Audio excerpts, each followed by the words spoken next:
Welcome to another video from Demystifying Proposals.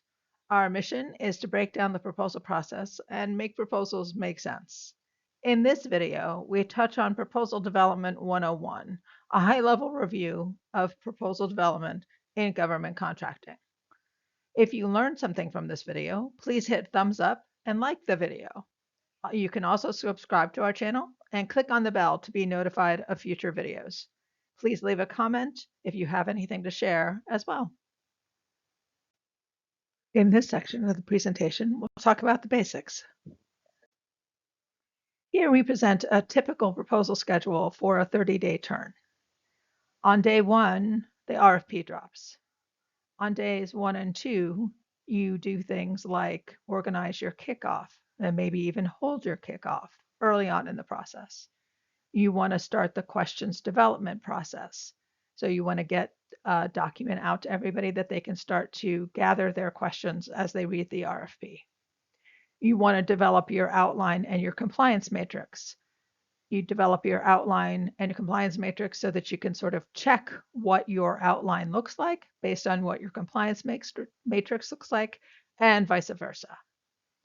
And then most importantly, you want to set up your schedule as quickly as possible.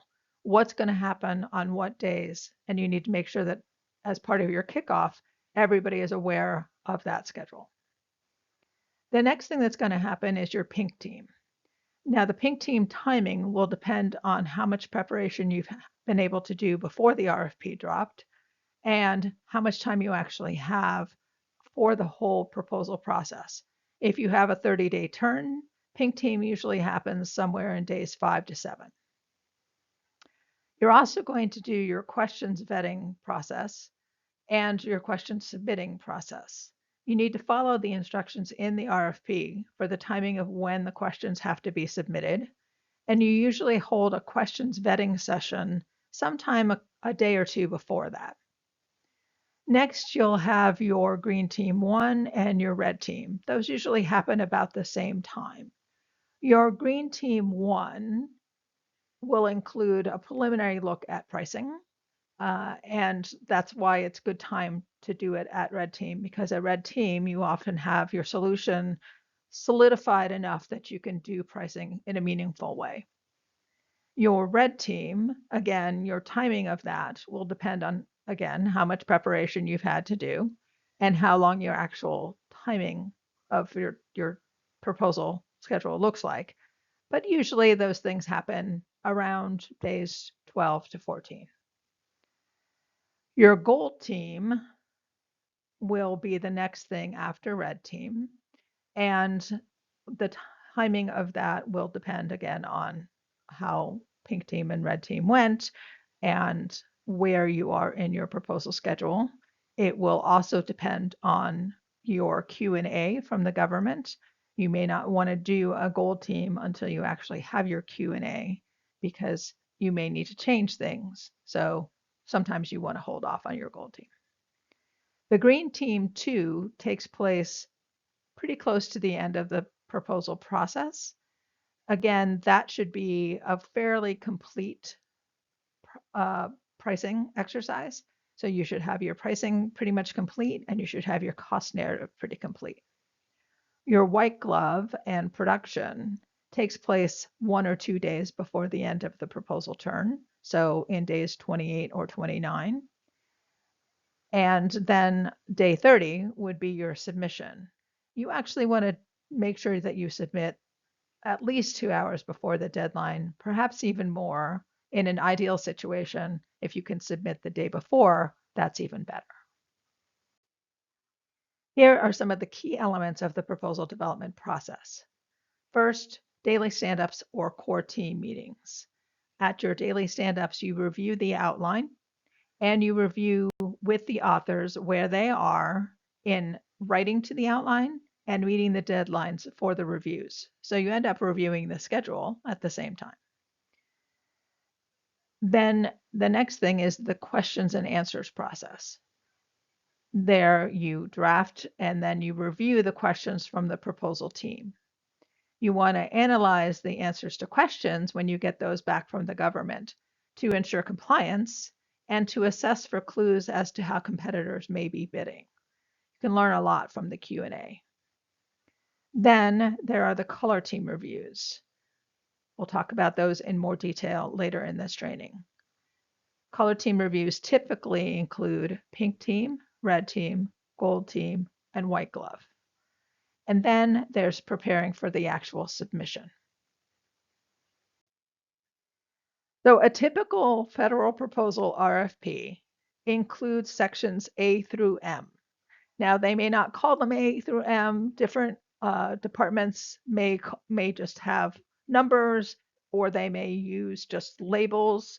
But the elements that you need to look at from a proposal management perspective are the statement of work or the performance work statement, because that's what the government is asking your company to bid against, the work that they want you to do. Section L, which is the instruction to offers, and that's your Bible as a proposal manager. That's how the proposal needs to be put together. Fonts, page restrictions, all of those things are found in Section L or instructions to offers. Section M is the evaluation criteria. That's how the government is going to define their scoring. And so it's really important to take that into account as you're developing your proposal. And also you should take that into account as you're doing your reviews. You should have your reviewers grade your proposal in the same way that the government is going to be grading your proposal.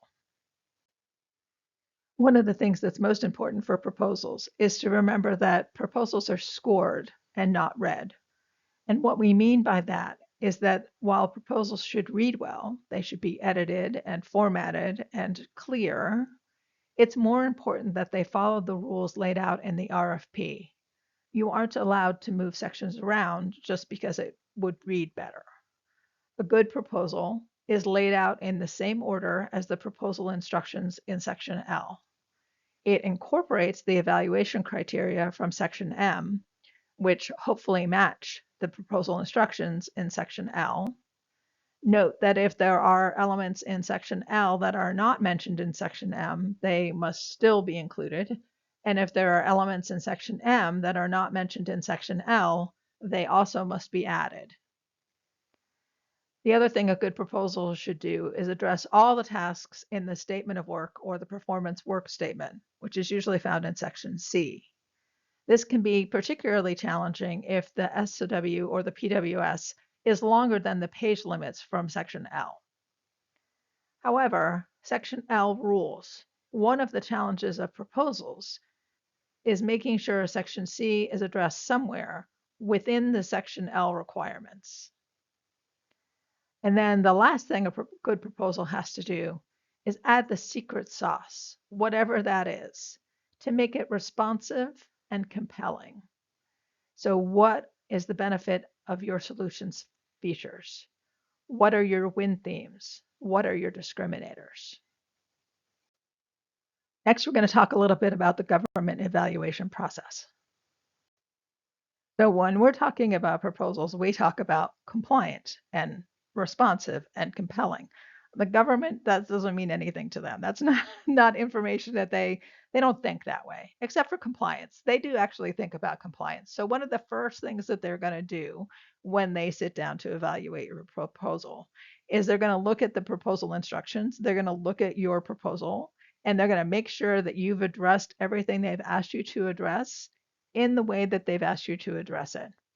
If you have something that's non-compliant, you will generally be kicked out of any further review.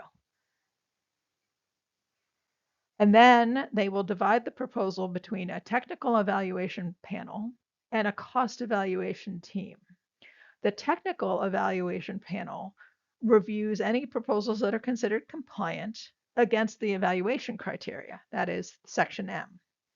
So prior to the kickoff of the TEPS meeting, the TEP chair will create a technical evaluation score sheet that the TEP will use to document their assessment of the proposal. And they'll use the evaluation criteria to develop that score sheet. So this is part of why we say proposals are scored and not read. So the score sheet is the statement of work requirements, the proposal instructions, and the evaluation criteria. So they look at all of those things. And then each member of the team will do an evaluation, and then they'll come together and they'll come up with an overall score for each proposal across the technical evaluation panel. And then that contracting officer will use those evaluations as the basis for their source selection document. The cost evaluation panel reviews the cost proposals for things like cost realism and risks and any assumptions that the offerer may have made in developing their cost pricing. So their process is different, but in parallel to the technical evaluation panel. So in the government evaluation, they use terminology strengths, weaknesses, and deficiencies. We generally use the terminology of like win themes and discriminators. They're kind of the same thing, but it's important that you understand how the government actually scores proposals. And we've been trying to sort of shift away from win themes into strengths. So most technical and management approaches are evaluating, like I said, based on strengths, weaknesses, and deficiencies. The proposal's goal is to have as many significant strengths as possible and as few weaknesses as possible. So strengths are things that the government sees as reasons to hire this particular company, right? So they can come from your win themes or they can come from your features and benefits, right? What's the features of our solution and what are the benefits to the customer, to the TEP for doing that work the way that we're going to do it? Or they come from a really clear and structured approach, right? We're going to do X, we're going to do Y, we're going to do Z. It's very easy for the government to follow how you're going to do the work, and it's very clear and structured. And then strengths can also come from your proof points. Where have you done this work before? And what was the outcome? If the outcome was super good, you got really good, excellent CPARs, or you were able to save X amount of money, or you were able to do the work that much faster. All of those things are proof points, and those can be seen as strengths as the government is evaluating your proposal. Weaknesses come from things that are unsubstantiated, unclear, and undefined. So if you make a claim that you're the world's best at something, you better be able to prove that you're actually the world's best at something. Otherwise, it just falls flat. It becomes an unsubstantiated claim, and it might end up as a weakness. If your solution is not clear, if the government can't figure out how they get from X to Y to Z, then they may not be able to understand what your solution actually is. And that'll be a weakness. And the same thing with an approach, right? If you're particularly like on a management side, right? If you are not presenting your management approach in a clear way, they've asked you to talk about how you're going to manage the team. Maybe there's lots of different elements to the team. There's lots of different tasks and different people are going to be doing different things at different times. If you can't present a management approach that clearly explains how that's going to happen, that could be a weakness. Now, deficiencies are the worst version of weaknesses. So you can have a significant weakness and then you can have a deficiency. And a deficiency means that it's just they can't see anything good. And one deficiency can kill a proposal's chance of winning. So you really want to make sure that you have significant strengths, really good win themes, features and benefits, clear approaches, proof points.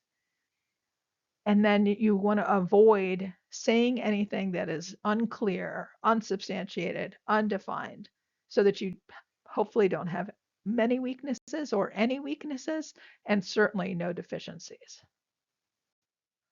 So this slide presents how the government actually defines those terms. So I used them on the previous slide. I didn't define them, but this is actual definitions from an actual evaluation, right? So strength is an aspect of an offerer's proposal that has merit or exceed the specified performance or capability requirements, right? So it's more than just what they asked you for. It takes it to a little bit higher level. A weakness is a flaw in the proposal that increases the risk, right? So the government is always looking at, will this offer be able to do the work, and will they be able to do it well? Because that's what they need. They need you to do the work. And if you can't do the work well, then there's a risk to them that you're going to be unsuccessful. And that's not a good thing for anybody. And then deficiency is just a material failure. So you were uncompliant, non-compliant, you have a lot of significant weaknesses, and that can lead to a high risk of failure. And they just can't get past that, and they feel like your performance is probably going to be unacceptable.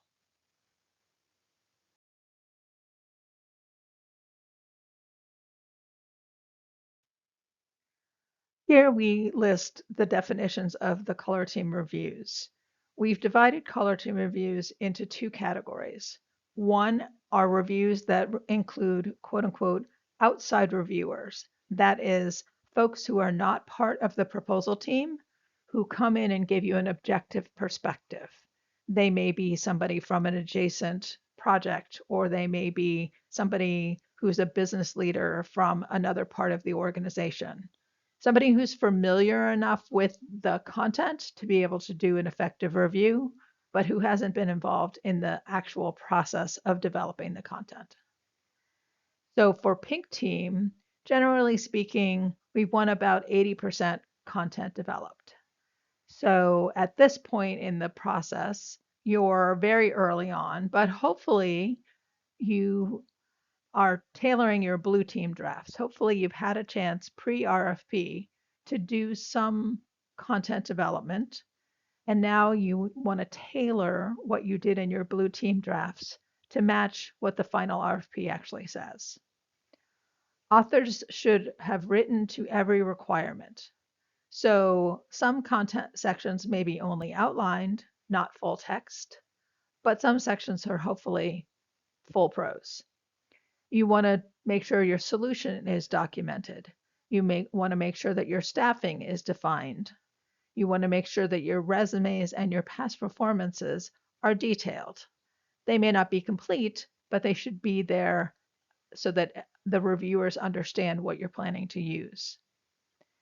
Your win themes and customer focus points should be known, and they should be outlined in the sections. It should be easy to see where you're going to put in your win themes and where you're going to put in your focus points.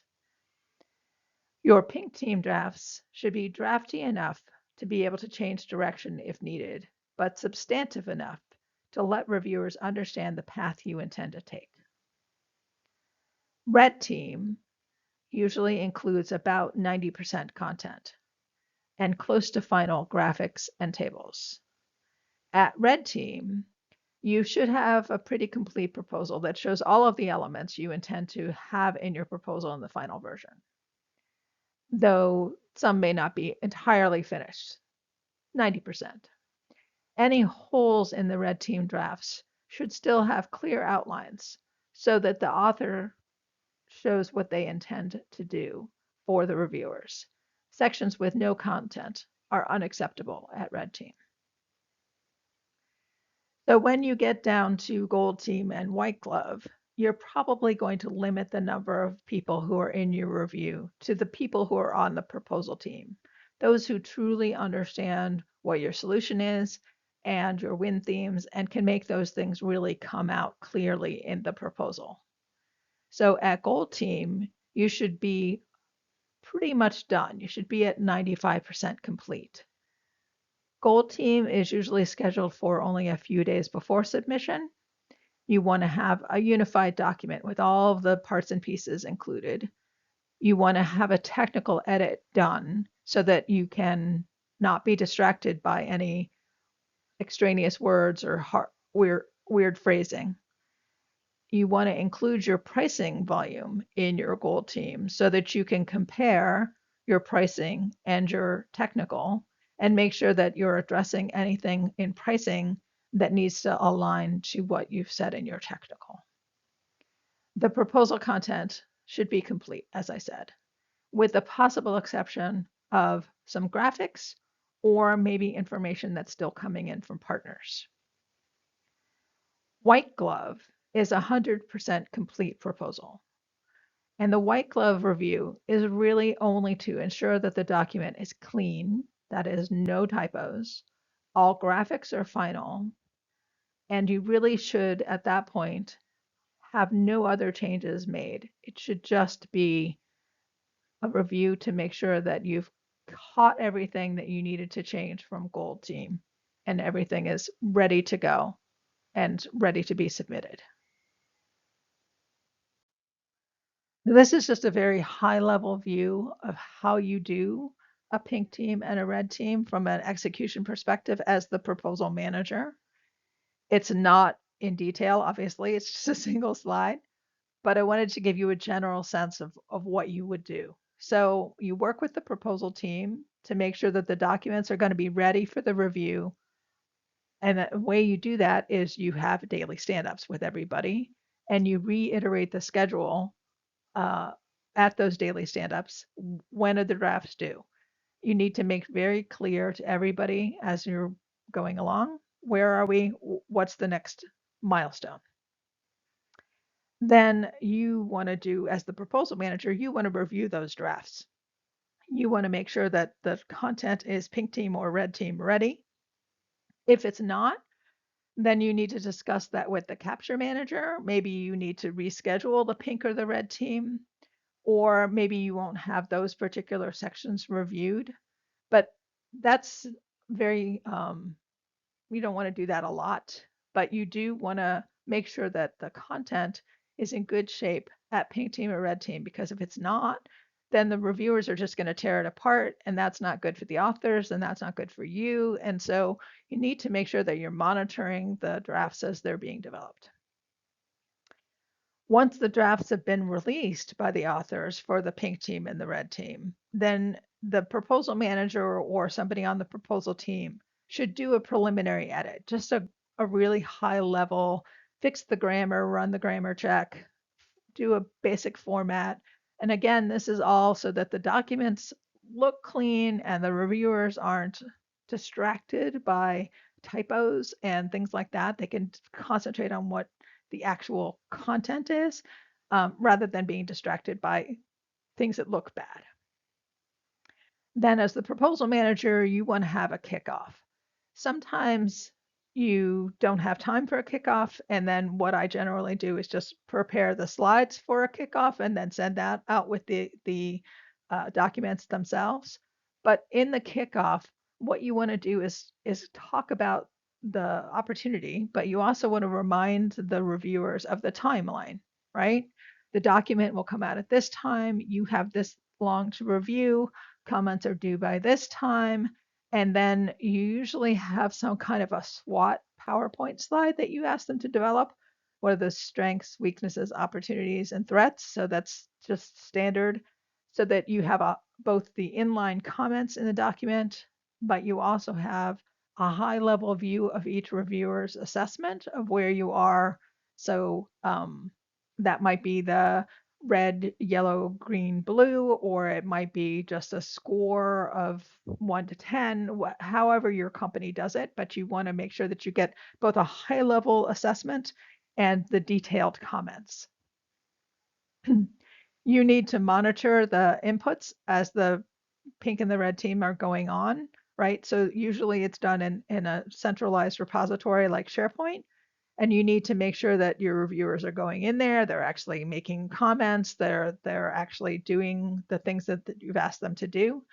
And if you see somebody's not actually doing those things, you may need to call them or email them and find out what's going on, and offer any help you can.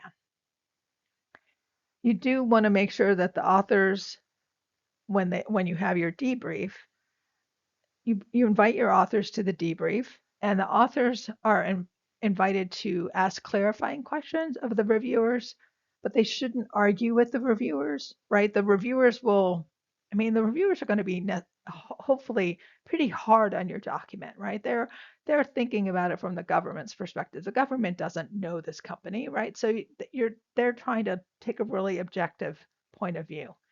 And so you want your authors to listen and take it all in, but not to and ask questions, right? If there's something that doesn't make sense to them or they're not sure how to recover from the comment, but you don't want them to argue, like to tell the person that they're completely wrong or they have no idea what they're talking about. You do that privately later and during the recovery process. So gold team execution will be a little bit different than the pink and the red team. And that's because, as I keep saying, you're further along in the process and you're only going to have a handful of people in the gold team doing the review. So you want to make sure that your documents are obviously ready to review. Your authors are still involved at this point in the process, so they'll do the recovery from red team to gold team. So at your daily stand-ups, check in with them, see where they are. You, as the proposal manager, want to continue to review the drafts, make sure the content is gold team ready. And then once you've released the documents have been released by the authors for gold team, you need to do all those things that you did at pink team, right? You need to do an edit, you need to do a formatting before you send the document out for the gold team to review. Your gold team documents should be 95% complete. So hopefully there's not a lot of content missing. Hopefully your documents are clean in terms of editing and formatting, because you really want this to be sort of gold standard type of proposals. And then you want to do those same things that you did at Red Team in terms of having a kickoff and telling the reviewers what kind of timeline they have and comments are due in the document. And you want to SWOT PowerPoint at the same time. But in this case, you need to make it very clear to the reviewers that comments should be minimal and they should only be things that are actually wrong, right? No longer happy to glad, no longer are we don't have time at this point in the process to wholesale change our solution, to wholesale swap out information. So the gold team should really be what can we do? What are those final polishing things we need to do before the proposal is really done? Again, you need to monitor that people are doing the reviews. You need to help them if there's any challenges there. And then because your authors are not involved in gold team recovery, you don't need to have them in the debrief for gold team. So your proposal manager should take control of the proposal for the remainder of the process. You really only probably have 2 or 3 days left at this point. And so any final changes that need to be done, any of those hopefully small comments that need to be addressed, the proposal manager takes that on and does that.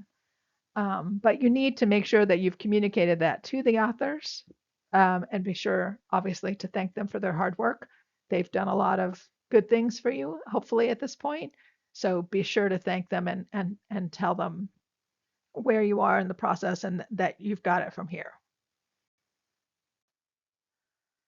When I first started doing proposal management, white gloves were literally sitting around a table and everybody looked at the document at the same time in hard copy. It was literally like you printed it out and you looked at it as with white gloves, essentially. It was that's where the name comes from. These days, white gloves tend to be a little bit more virtual, but they're still conducted in sort of a real-time fashion.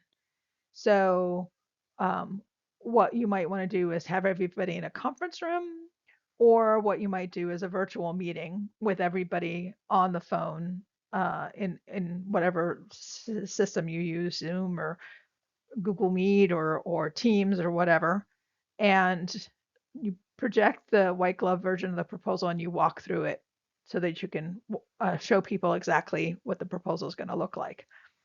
At this point, comments really have to be only things that are absolutely wrong. So there's a bad page break. There's a graphic that moved and it's not in the right place anymore. Your graphics aren't numbered consecutively anymore because you took out a graphic and you forgot to renumber the other graphics, something like that. Those are the only things that you should be changing at this point. You should not be doing anything substantial.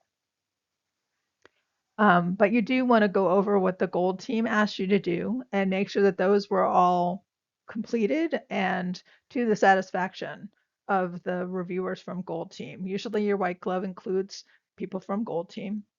Um, and so you want to have that same, just double check because the proposal manager, as the proposal manager, you will have made those changes. So you want the capture manager, the technical lead, the leadership, whoever's in the white glove to be comfortable that the changes that you agreed to make at Gold Team have been made. You want to check for the layout. You want to check for, like I said, the numbering of tables and figures and exhibits. You want to make sure that they're all sequential. You want to make sure there's a call out. You want to make sure all of those things are very clear. You want to check that your headings haven't gotten changed along the way. So whatever outline you had at the beginning, your outline at the end should match unless you've made some strategic decision along the way that changed it. But that's one of the last things you want to do. Does the heading numbering match what I started with? Do my callouts in the headings for L and M and C that help the evaluators know what the information in that section is going to be? Make sure that all those things are clear. Do a last final check for compliance. And this is more of a high level check for compliance. You don't have time to go into the actual content in every section. But again, is my outline complete? Are all of my sections there that need to be there? Just a final check for compliance. And then one of the other things you need to check is your file size. Most government systems are restricted in what size documents they can receive. So portals, that doesn't necessarily come up so much, but in an email, it can come up. And so you may have to break your document up into pieces, hopefully not. If you've got a lot of graphics, that can sometimes be an issue. But you need to check for what it says in the RFP, the file sizes that they can accept are, and then you need to adjust your documents appropriately. You make any final changes, hopefully that's nothing substantial, and then the document should be ready to go. After White Glove, the proposal manager should be able to finalize the files for submission. You should make sure your files are named as required by the RFP. You should make sure your files are in the format required by the RFP. You may have been developing your proposal content in Word, for example, but the submission may be required to be in PDF. You should make sure your file sizes are acceptable based on the requirements of the RFP. Most government email systems can't accept large files, so you may need to break up your files into smaller chunks. You should make sure whoever is going to be submitting the proposal is aware of the files to be submitted. Usually, the contracts team is who submits proposals. Be sure to communicate with them often during the proposal process. When the files are ready, send them an email with a list of the files that should be submitted. Complicated proposals may have dozens of files that get submitted. Also, be sure to send them an email with instructions about how the proposal gets submitted. Is it a portal or an email, and to whom does the email go? And with instructions about where to find the files. They hopefully know this information, but it's always good to confirm with an email because obviously bad submission means your proposal doesn't get evaluated. So often you attach the files to the email that you send, but sometimes contracts prefers to pull the documents from whatever sharing servers you're currently using.